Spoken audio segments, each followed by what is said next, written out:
तो हर हफ्ते मैं अपने टेलीविजन के ऊपर WWE के या फिर कह लो रेसलिंग प्रमोशन के दो सबसे बड़े फ्लैगशिप शो दिखाई देते हैं। पहला जो है वो होता है मंडे नाइट रॉ का एपिसोड, जो कि हमें हर हफ्ते इंडिया के अंदर मंगलवार को दिखाई देता है। और जो दूसरा एपिसोड है जो कि फ्लैगशिप शो है सबसे बड़ा रेसलिंग प्रमोशन में, वो है स्मैकडाउन का एपिसोड, और वो हमें हर हफ्ते शनिवार यानी कि सैटरडे को इंडिया में दिखाई देता है। अब देखो, हर जो WWE फैन है या फिर रेसलिंग फैन है मेरे हिसाब से इन दोनों शोज को तो जरूर देखता होगा, लेकिन कहीं ना कहीं मन में एक छोटा सा ख्याल आता है कि भाई आज का जो रॉ का एपिसोड है वो बोरिंग था, या फिर आज का जो स्मैकडाउन का शो है वो बोरिंग था, रॉ ज़्यादा इंटरेस्टिंग है या फिर स्मैकडाउन ज़्यादा इंटरेस्टिंग है। तो ये जो कुछ मुद्दे हैं जिनके बारे में इस वीडियो के अंदर हम लोग डिस्कस करने वाले हैं। कुल मिला के इस वीडियो में हम लोग रॉ और स्मैकडाउन को एकदम सेंसिबल चीज़ों के अंदर कंपेयर करेंगे। मैं बेतुकी की बातें यहाँ पर करने वाला नहीं हूँ, एकदम हम लोग पॉइंट टू पॉइंट डिस्कस करेंगे कि कौन सा शो ज़्यादा बेटर है। वो है मंडे नाइट रॉ का एपिसोड जो कि इंडिया में आता है मंगलवार को, या फिर वो है स्मैकडाउन का शो जो कि आता है इंडिया में सैटरडे को। वीडियो बहुत ज़्यादा कमाल की होने वाली, एकदम एंड तक चिपक जाओ यार। So without wasting any time let's begin this video.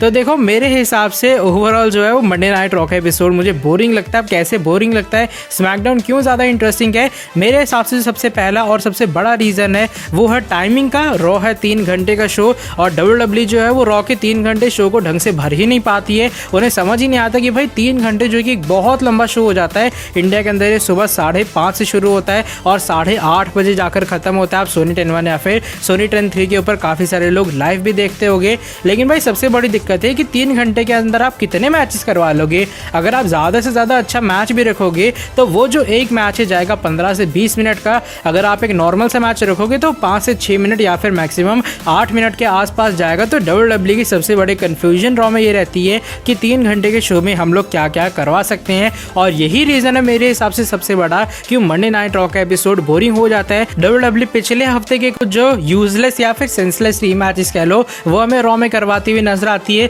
जो कि हम ऑलरेडी पिछले हफ्ते देख चुके हैं। WWE फिर से वही सेम चीज़ करते हैं, रिजल्ट भी वही सेम होता है। तो यानी कि सिर्फ टाइम को एक तरह का निकालने के लिए हम कहते हैं ना 3 घंटे, वो WWE करती है। यहाँ पर सेगमेंट्स दिखाए जाते हैं, मिस वगैरह के सेगमेंट एंटरटेनिंग तो होते हैं, लेकिन जब वो ज़्यादा लंबे चले जाते हैं वो सेगमेंट इतने ज़्यादा बोरिंग हो जाते हैं कि आप खुद मजबूर हो जाते हो कि आप वो टीवी का चैनल चेंज कर दो। और इसलिए जो है सेंसलेस स्टोरी लाइन्स होती हैं, जैसे भी फिलहाल चल रही है वाइकिंग रेडार, सेड्रिक अलेक्जेंडर और शेल्टन बेंजामिन के बीच में। WWE ने पिछले हफ्ते भी मैच दिखाया, वाइकिंग रेडार्स की जीत हुई। WWE ने इस हफ्ते भी ये मैच दिखाया, वाइकिंग रेडार्स की जीत हुई। कुल मिला के जीत वही हो रही है, सिर्फ 3 घंटे को निकालने के लिए WWE किसी न किसी तरह रीमैचेस पे रीमैचेस और यहाँ पर कुछ बोरिंग सेगमेंट्स करते हुए नजर आ रही है, जिसके कारण मेरे हिसाब से मेन रीजन है रॉ क्यों बोरिंग हो रहा है। स्मैकडाउन की बात करें, स्मैकडाउन अच्छा इसलिए नहीं रहता है क्योंकि वो सिर्फ 1-2 घंटे का शो है, बल्कि वहाँ पर काफ़ी अच्छी स्टार पावर भी है। वहाँ पर स्मैकडाउन के अंदर मेन इवेंट के लिए WWE के पास मेरे हिसाब से बहुत सारे ऑप्शंस हैं। अगर मैं स्टार पावर की बात करूँ, सेथ रॉलिंस हैं, डैनियल ब्रायन है, रोमन रेंज हैं, अब तो जे उसो भी काफ़ी कमाल कर रहे हैं। अभी थोड़े दिनों बाद एज भी हमें आते हुए नजर आएंगे, बाएं का प्लेयर हैं। अनगिनत नाम है यहाँ पर, मैं कह सकता हूँ बहुत सारे ऐसे नाम है। बिगी हो गए, अपोलो क्रूज हो गए, केविन ओवेंस हो गए, सैमी ज़ेन हो गए। मतलब मैं लिस्ट अगर बनाऊंगा बहुत लंबी चौड़ी हो जाएगी, जो कि स्मैकडाउन के पास है, जो कि सुपरस्टार्स वो हमें मेन इवेंट करवाते हुए नजर आ सकती है। अगर मैं रॉ की बात करूँ तो मेन इवेंट करवाने के लिए रॉ के पास ज़्यादा ऑप्शन है नहीं। उनके पास है ड्रू मैकिंटायर एक ऑप्शन, उनके पास बॉबी लैशली का ऑप्शन है, उनके पास अभी फिलहाल ब्रॉन स्ट्रोमन भी थोड़े दिन पहले एक ऑप्शन आ गए हैं। या फिर वुमेंस डिवीजन को आप मेन इवेंट करवा सकते हो, वहाँ पर भी सिर्फ 3 वुमेंस जो है मेनली हैंडल कर रही हैं। उनमें रिया रिप्ले शामिल है, आस्का शामिल है और शार्लेट फेयर शामिल है। अगर मैं एक एग्जांपल लूँ तो जैसे मान लो रॉ का ये वाला जो एपिसोड है वो हो रहा है, तो यहाँ पर होगा क्या, ड्रू मैकिंटायर हमें मेन इवेंट के अंदर एक सिंगल्स मैच में कम्पीट करते हुए नजर आएंगे। अगले हफ्ते क्या होगा, हमें ड्रू मैकिंटायर एक हैंडीकैप मैच में उन्हीं अपोनेंट्स का फेस करते हुए नजर आएंगे। जस्ट बस उस बंदे का जो टैग टीम पार्टनर है या फिर कोई भी रैंडम बंदा आके ड्रू मैकिंटायर के खिलाफ खड़े हो जाएगा और अगले हफ्ते एक हैंडीकैप मैच हो जाएगा। उसके बाद अगले दिन मेन इवेंट के अंदर यानी कि अगले हफ्ते तीसरे हफ्ते में बॉबी लैशली सिंगल्स मैच के अंदर होंगे। उसके बाद WWE बॉबी लैशली को एक हैंडीकैप मैच डाल देगी उसके अगले हफ्ते वाले शो में, और उसके बाद जब 5वां हफ्ता आएगा WWE ड्रू मैकिंटायर और बॉबी लैशली को आमने सामने एक टैग टीम मैच में डाल देगी। तो ये भी फिलहाल भाई हाल है मंडे नाइट रॉ का। स्मैकडाउन की बात करूं तो आप जे उसो को मेन इवेंट के अंदर कभी डाल देते हो, कभी आप डैनियल ब्रायन का मैच करवा देते हो मेन इवेंट के अंदर, कभी आप रोमन रेंज को कंप्लीट तो नहीं करवाते लेकिन उनका एक खतरनाक जो प्रोमो सेगमेंट होता है वो हो जाता है। सिजारो मेन इवेंट करते हुए नजर आते हैं, केविन ओवेंस आ सकते हैं मेन इवेंट में, सेथ रॉलिंस फेस कर सकते हैं मेन इवेंट में। तो ऑप्शन बहुत ज़्यादा अभी फिलहाल स्मैकडाउन के पास हैं। अब जो मेरे हिसाब से दूसरा रीज़न है कि रॉ काफ़ी ज़्यादा बोरिंग है, वो पूरा मेन इवेंट वाला सिनेरियो है। ऐसा नहीं है कि रॉ के अंदर जो है सिर्फ मेन इवेंट जो है हमें एक बार फिर से रिपीट होते हुए नजर आते हैं। स्मैकडाउन में भी जो मेन इवेंट मैचेस है वो रिपीट होते हैं। अगर मैं बात करूं स्मैकडाउन की तो आपको पता होगा काफ़ी लंबे टाइम से रेसलमेनिया से काफ़ी लंबे टाइम पहले स्टोरी लाइन चलती हुई आ रही है रोमन रेंस और डैनियल ब्रायन की। हर हफ्ते या फिर कह लो आने वाले जितने भी पेपर व्यूज थे एलिमिनेशन चेंबर के बाद उसमें ऑलमोस्ट रोमन रेंस ने डैनियल ब्रायन के खिलाफ या फिर एज के खिलाफ ही हमें फ्यूड करते हुए नजर आए हैं। अब इतना लंबा चौड़ा फ्यूड जो हुआ स्मैकडाउन के अंदर वो भी इंटरेस्टिंग था, बल्कि डब्ल्यूडब्ल्यूई रॉ की तरह रिपीट मैचेस ही दिखा रही थी। अगर मैं रॉ की बात करूं तो रॉ में भी ड्रू मैकिंटायर लैशली का मैच चल रहा था, लेकिन रीजन ये था कि उसका जो बिल्डअप था डब्ल्यूडब्ल्यूई ने उसमें बिल्कुल भी एफर्ट्स पुट नहीं किए। लेकिन जो स्मैकडाउन के क्रिएटर्स थे उन्होंने रोमन रेंस, एज और डैनियल ब्रायन की स्टोरी लाइन के अंदर इतना ज्यादा एफर्ट डाला कि इतनी लंबी स्टोरी लाइन के बावजूद भी हमें पता ही नहीं लगा कि ये स्टोरी लाइन कब खत्म हो गई और कब रेसलमेनिया आ गया और कब रोमन रेंस ने वहां पर अपनी चैंपियनशिप को रिटेन कर लिया। तो आई थिंक ये चीजें काफी इंटरेस्टिंग रहती है। बॉबी लैशली ड्रू मैकिंटायर के मैच में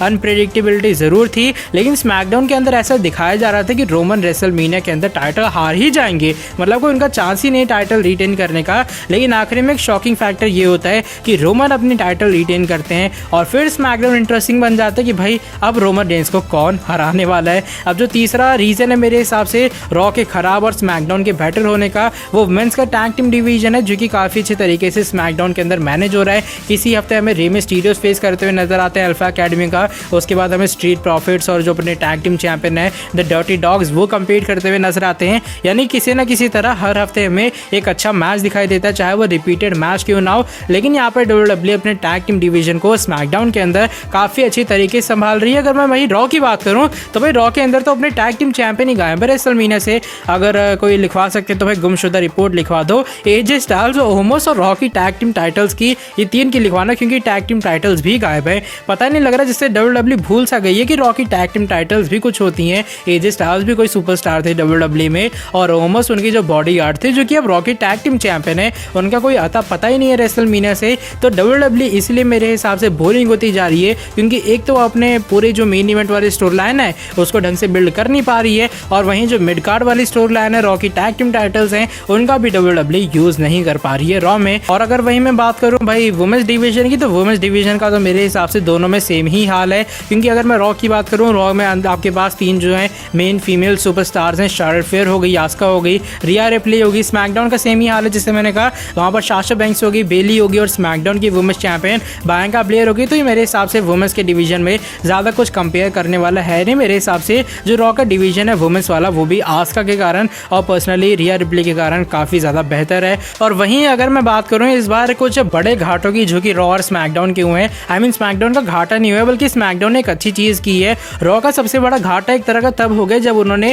हर्ट बिजनेस को तोड़ के रख दिया, जो कि फैंस कभी इतनी जल्दी नहीं देखना चाहते थे। हर्ट बिजनेस एक फेवरेट चीज बन गई थी, या फिर कह लो एक फेवरेट चीज इसलिए बन गई थी क्योंकि मेरे हिसाब से बहुत सारे जो लोग हैं वो हर्ट बिजनेस के कारण रॉ को देखते थे। लेकिन वहीं अगर मैं स्मैकडाउन की बात करूं तो जो स्मैकडाउन के अंदर अच्छी चीजें हो रही हैं रोमन रेंस को लेकर तो हो ही रही हैं, वहीं जो ऑडियंस की जो सुनने वाली बात है वो स्मैकडाउन के अंदर हो रही है। ऑडियंस चाहती थी सिजारो को पुश मिले, भाई सिजारो को काफी अच्छा पुश मिल रहा है। यानी कि कुल मिला के जो स्मैकडाउन है उसके अंदर वो चीजें होती हैं जो कि ऑडियंस देखना चाहती है, रॉ के अंदर वो चीजें होती है जो कि विंस मैकमैन की मनमानी होती है और जो रॉ के क्रिएटर्स है वो करना चाहते हैं। स्मैकडाउन के अंदर यहाँ पर डायरेक्टली मैं कहूँगा सिर्फ और सिर्फ भाई जो ऑडियंस है, जनता है, उनकी सुनी जाती है। सिजारो को जैसा मैंने कहा पुश मिल ही रहा है, रोमन की अच्छी बुकिंग चल रही है, अलिस्टर ब्लैक के रिटर्न भी होने वाले, तो स्मैकडाउन इसलिए मेरे हिसाब से काफी ज्यादा इंटरेस्टिंग है। रॉ के अंदर मनमानी चल रही है तो भाई जो रॉ के अंदर रेटिंग्स हैं इसलिए मेरे हिसाब से वो बेकार आती हैं। अब कुल मिला के जो मेरा आखिर में कंक्लूजन है रॉ वर्सेस स्मैकडाउन को, वो ये कि डे बाय डे जो मेरे हिसाब से स्मैकडाउन है वो बेटर होता जा रहा है और जो रॉ है